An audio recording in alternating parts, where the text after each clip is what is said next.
يا مساء الفل، أهلا وسهلا بيكو، معاكو نهلة فؤاد وانت بتتفرج على برنامج خلاصة في 5. خليني في البداية أسألك سؤال صريح.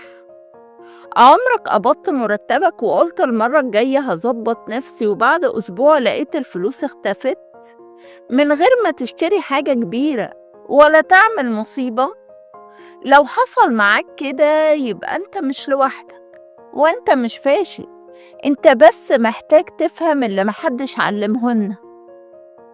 الحلقات اللي جاية دي جزء من سلسلة شرح مبسط لكتاب اسمه سأعلمك أن تكون ثرياً I will teach you to be rich للكاتب رامت سيسي.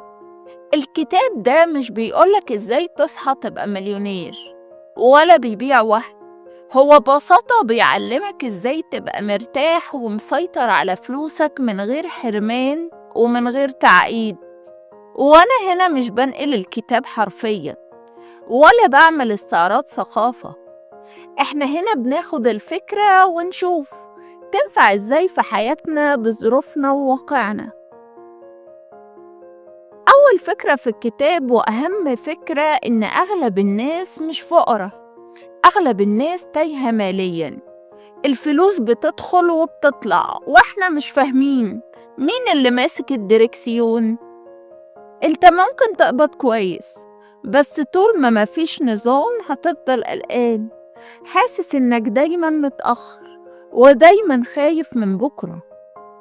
إحنا اتربينا على جمل زي اصرف على قدك، استنى لما تكبر، الفلوس بتيجي وتروح، بس محدش قالنا نقسمها ازاي ونرتبها ازاي، نفكر فيها ازاي.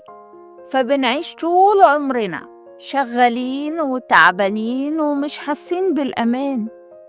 رامد بيقول حاجة مهمة جدا، الفلوس مش محتاجة ذكاء خارق ولا شهادة اقتصاد، الفلوس محتاجة قرارات بسيطة تتكرر. يعني مش مرة واحدة تشد على نفسك وبعدها تسيب، لأ، نظام يمشي لوحده وانت تعيش حياتك. الثراء الحقيقي مش انك تملك كتير، الثراء الحقيقي انك ما تبقاش قلقان.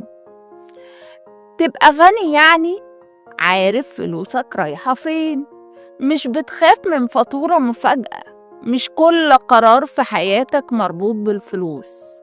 وده بالظبط اللي الكتاب ده بيحاول يوصلهولك، مش حياة فخمة بس حياة هادية. لو حابب تفهم فلوسك من غير مصطلحات معقدة ومن غير ما تحس بالذنب، اشترك في القناة عشان دي أول حلقة في سلسلة هتبني فيها وعي مالي خطوة بخطوة زي ما الكتاب شرحه، بس بلغتنا إحنا وبحياتنا إحنا. في الحلقة اللي جاية بقى هنتكلم عن فكرة غريبة شوية، إزاي تصرف فلوسك على اللي بتحبه وتبقى مبسوط كمان من غير ما تحس إنك غلطان. وده أقوى أفكار الكتاب واللي بتغير نظرتك تماما للفلوس. افتكر دايما الفلوس مش عدوك ولا هدف، الفلوس أداة، وكل ما فهمتها كل ما هترتاح حياتك. أنا نهلة فؤاد ودي كانت خلاصة النهاردة. استناني كل تلات وجمعة وما تنساش تعمل لايك وتشترك وتفعل الجرس عشان تكمل معايا الرحلة. وافتكر دايما شعارنا أفكار مركزة في وقت محدود، وأشوفكم الحلقة الجاية.